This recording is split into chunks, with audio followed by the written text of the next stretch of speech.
안녕하세요, and welcome back to Two Korean Girls. If you've ever watched a K-drama, listened to K-pop, or just met someone from Korea, you've probably noticed something peculiar. So many people share the same last names. Kim, Lee, Park. It feels like half the country has the same surname. 어머, but why? Well, today we're unlocking the fascinating story of the cultural significance of the Korean surnames. A 1,500-year journey that connects ancient royalty, family traditions, and yes, even your favorite K-pop idols. Let's dive in.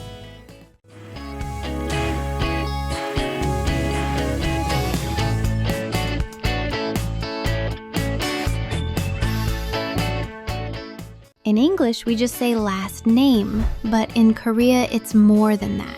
A family name or seong represents identity, and tied to that is something called 본관, or your clan's place of origin.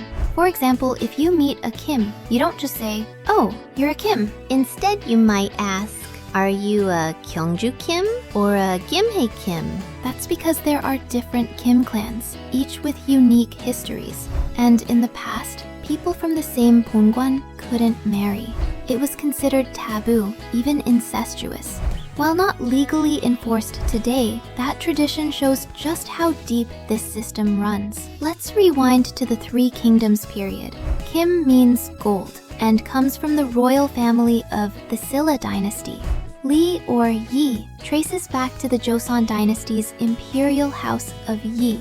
Park links to the Silla kingdom too, with its founder, King Hyukjos. Legend says he hatched from a gourd-shaped egg, or pak in Korean.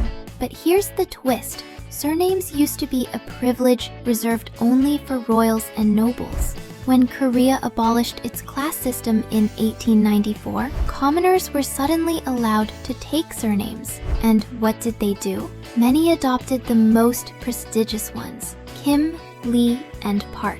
That's why today nearly half the population shares those names. So, does being a Kim automatically make you royalty? Not exactly, but it does tie you to historical clans. Take BTS for example. 3 members share the surname Kim. RM, or in his true name Kim Namjoon, is from the Gangneung Kim clan. Jin or Kim Seokjin and V or Kim Taehyung are from the Kwangsan Kim clan. They're not family, but their names still carry a lineage dating back centuries. Then there's IU, Lee Ji-eun. She's part of the Cheonju Yi clan, the same royal family that ruled the Joseon dynasty. And yes, that makes her name extra special. But is she related to actor Lee Min-ho? Nope. He's from the Yeongju Lee clan. Different line, same surname.